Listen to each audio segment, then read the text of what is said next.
Gentlemen and a very few ladies, unfortunately, a very good evening to you all. It is my pleasure to welcome you and greet you at a very important event for BK Raman Company. I am overwhelmed by your response and the kind of presence I have in front of me.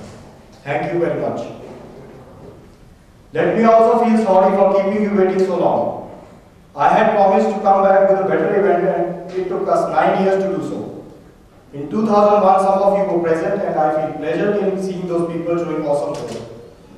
So we are finally here for a better tomorrow. I also welcome some very great human beings and pioneers in plastic industry who have showered their blessings on me by being here.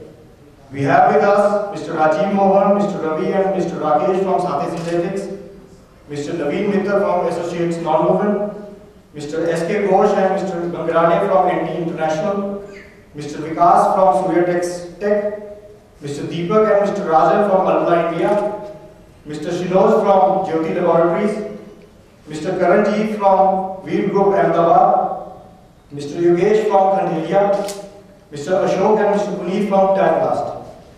Sir, truly thank you as no other words would do any justice here. I would also like to thank my mentor, my dad, Mr. Singal, and my support, Mr. Sanjay Bansal, my brother-in-law, my friend more like my brother PD, my father-in-law, and all my relatives for their unconditional support as always. Now I would like to share some short development in plastics. 2010 is a decade of change, a decade of development, a decade of growth, moreover a decade of establishment, and we just have 10 years to establish ourselves as proud citizens of a developed nation.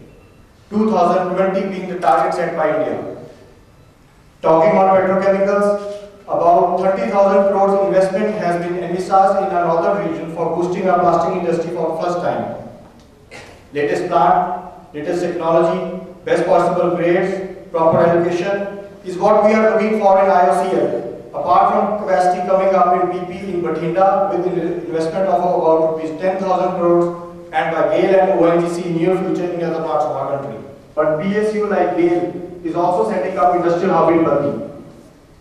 HSIDC is coming up with more than 700 acres industrial hub near Panipat refinery. The polymer business is showing an average growth of 12 to 16% for the past few years, and hence all the capacity coming up will again be consumed by 2012-2013 in India. Now let me share a short story with you. The most damaging event in the last decade was 9/11. After this, rich Caribbean guys thought of pulling out their money and started concentrating in their own country. They lured big petrochemical companies by offering gas at very cheap rates. Huge capacities sprung up in the Middle East. We also saw our country going hand in hand by installing capacities.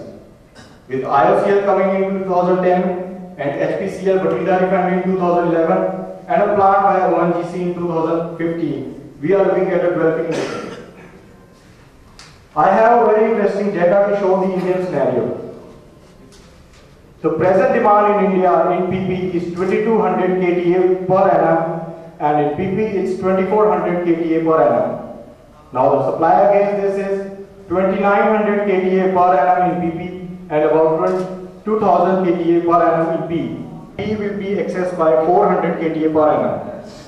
But the per capita consumption in plastics in India is mere 5 kg in comparison to the world average being 25 kgs.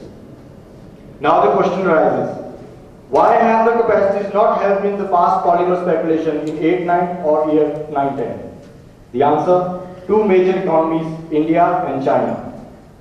After recession was declared in US, China felt a jolt on its exports. As a result, it planned a policy for boosting self-consumption. It started offering subsidy on its products. For instance, even on purchasing a pressure cooker by any Chinese, he used to enjoy a subsidy on it. The outcome, production doubled in region and demand increased. This resulted in the price fluctuations and an imbalanced speculation in polymers, as witnessed in the last 2 years all over the world. At this moment, due to oversupply, the plants are running underutilized and either they are shut down or change production schedules to curtail and bridge the gap between supply and demand. I won't take much time. I would like to share why and for what reason all of we are here for. Our guest has made it happen matters, and those who are you. I am there and wanted to show you that well, I am back, and this time with a bang, and in a better and a bigger and please note a professional way. It's been 12 years since I have been dealing with a few of you, but didn't get a chance to meet you. So this is the stage of my introduction to those few. This time I have made every offer to give you a platform which shall bring in direct contact and discussion with your competitor. The motto is that you should not fight or put your mind on each other, rather than fight and use that energy for selling the same and minimize competition. Use change as a competitive weapon. Let us show what we can do and above all what we are able to do. Let us set stretch goals and pounce on every opportunity. Let's peep into a new world of business with a new start. Let us show the other private players what they have squeezed and what they shall lose. It's time for us to get over small petty issues. It's time to get over material availability problems. It's time to get over the dependency issues. It's time for us to understand the genuinity of our suppliers. It's time to fight fair and face reality. I commit to overcome our weaknesses and strengthen our system by implementing SOP, especially in finance and in order confirmation and its executions. As very well said by our father of the nation, Mahatma Gandhi, we must be the change we wish to see. I have adapted to this change and am fortunate to join hands and to tell you something, that something is cooking and we shall land up shortly. Once we have been waiting for. So let us work together, and I promise to take every step to get this industry out of the scarcity of plastics by planning better. I think I should stop now as of now, and it's time to break the ice. Cheers, and thank you once again.